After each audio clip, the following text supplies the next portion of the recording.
Es-tu sûr que ton adoration est acceptée? As-tu la ferme certitude que oui, tu adores Allah comme Allah te l'a autorisé? As-tu la certitude ferme, résolue, solide que oui, ce que tu fais, c'est ce que Allah l'a recommandé? C'est toi qui veilles la nuit. Allah subhanahu wa ta'ala dit Amilatun nasiba. Oui, c'est eux qui sont vraiment des gens qui souffrent. Ils souffrent vraiment. Souffrir pour Allah, comme ils se disent. Amilatun nasiba tasla naran hamiya. Et pourtant, ils vont se retrouver dans l'enfer. Qu'Allah subhanahu wa ta'ala nous en préserve, chers frères et sœurs d'Islam. Ainsi donc, regarde comment est-ce que tu adores Allah. Kayfa ta'budullah.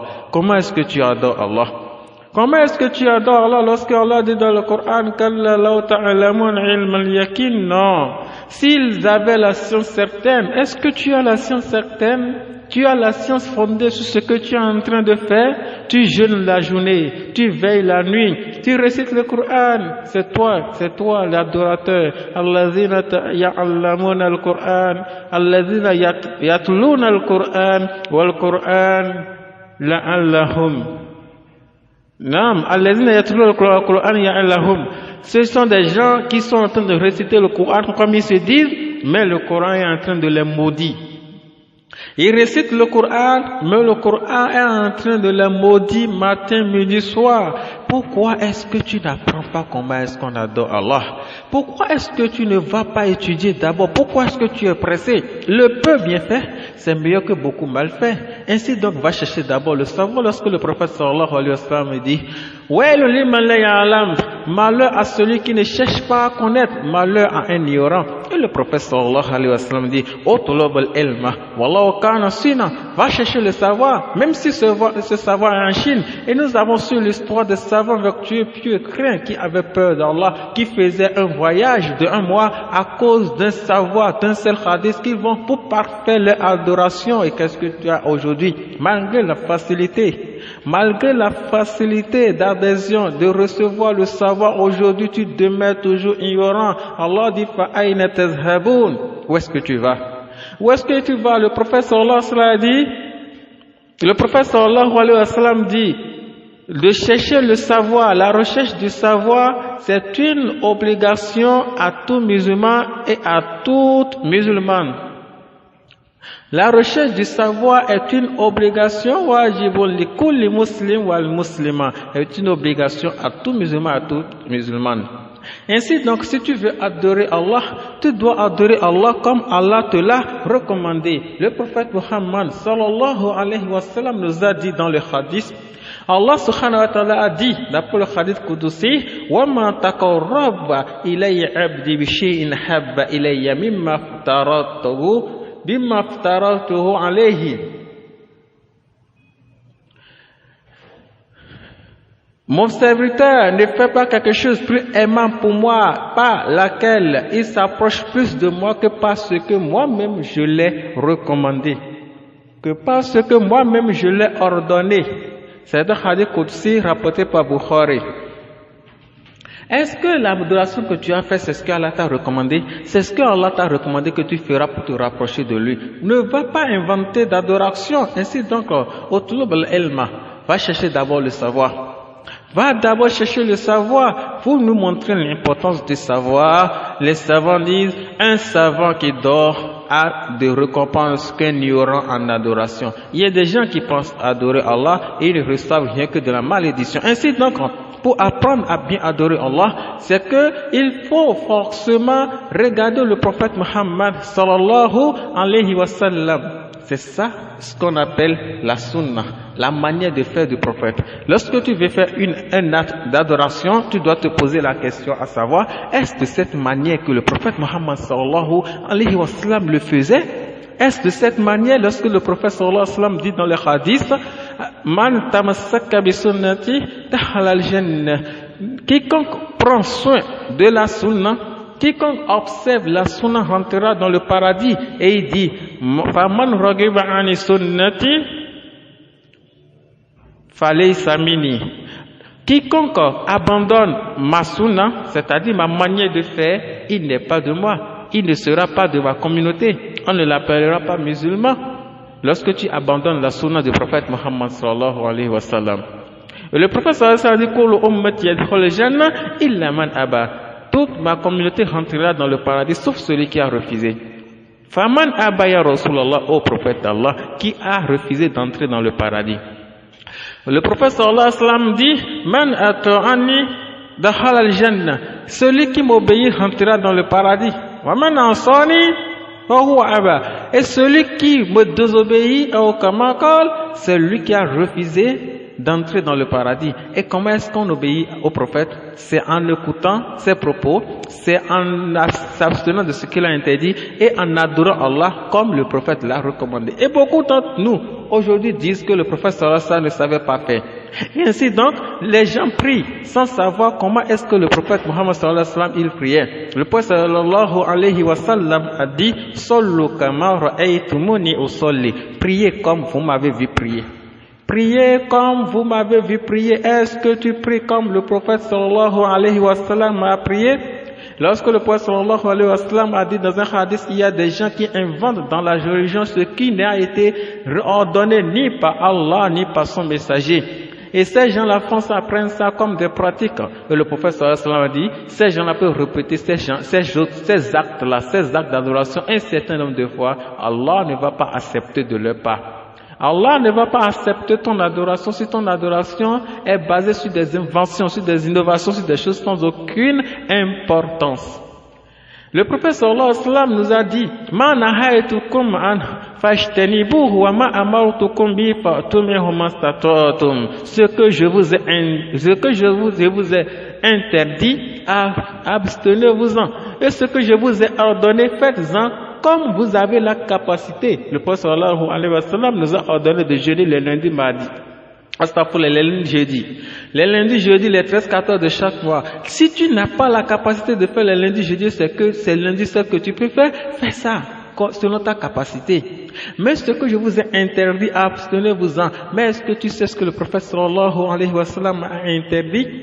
Comment est-ce que tu pries? Est-ce que tu pries comme le prophète sallallahu alayhi wa sallam a prié?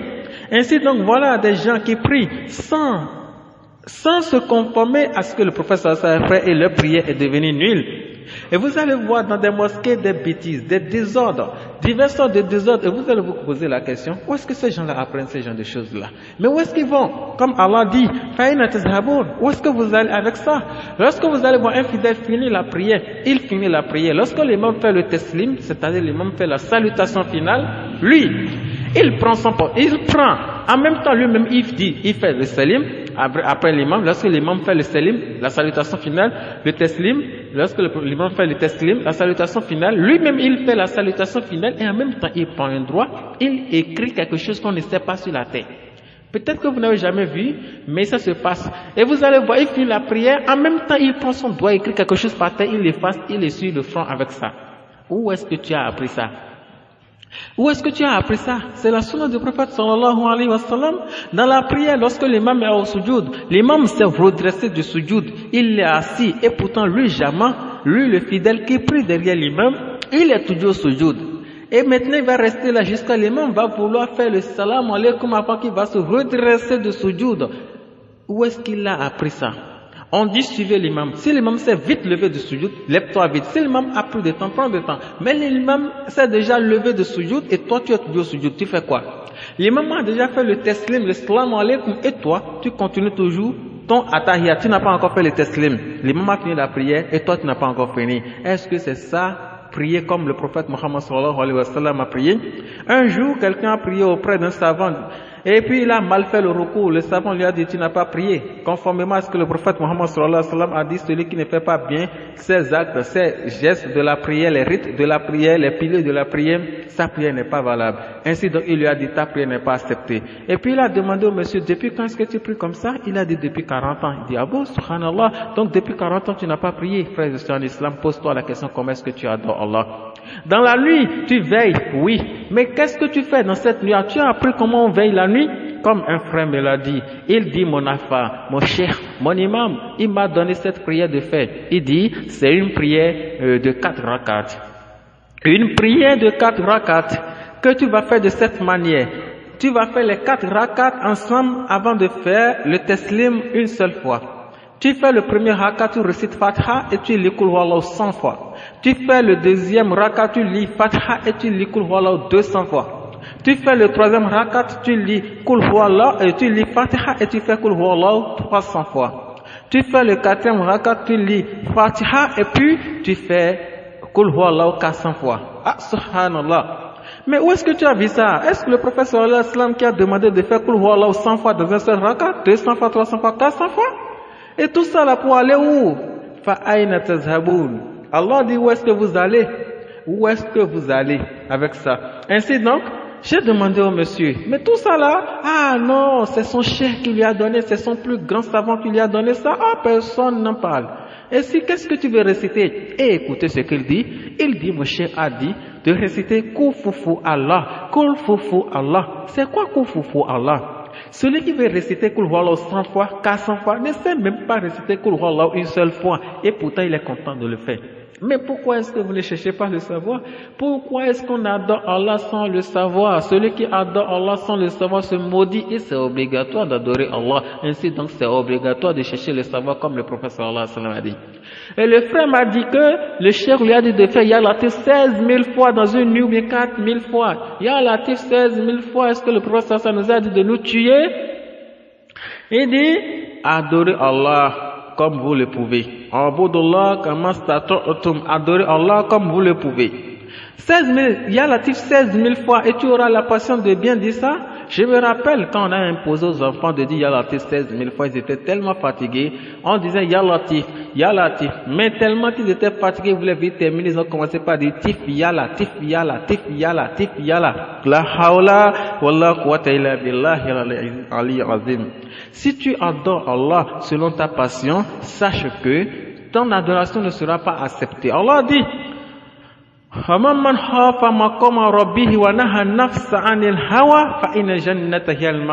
celui qui a peur de la station devant Allah, il a peur du jugement, il a peur du châtiment d'Allah, il s'oppose à sa passion, celui-là aura vraiment le meilleur paradis.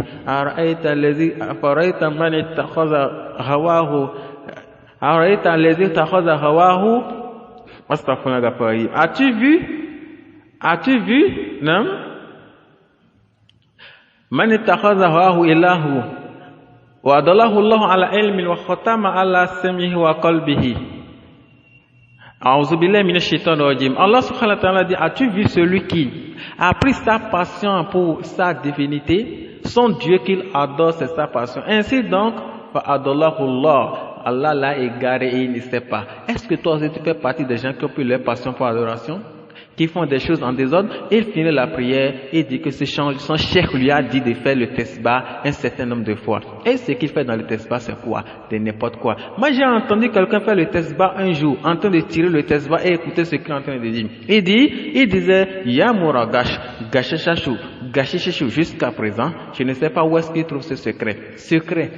Et si tu as ce secret, jusqu'à tu as la puissance et que ton trône serait suspendu au ciel et tout le monde te voit et tu es assis au milieu du ciel. Après, ça va finir comment? Innamal a'malu bil khawatim. C'est la fin qu'on veut voir. Comment vas-tu finir? Tu vas toujours rester éternel. Nous n'avons donné l'immortalité à aucun être humain avant toi.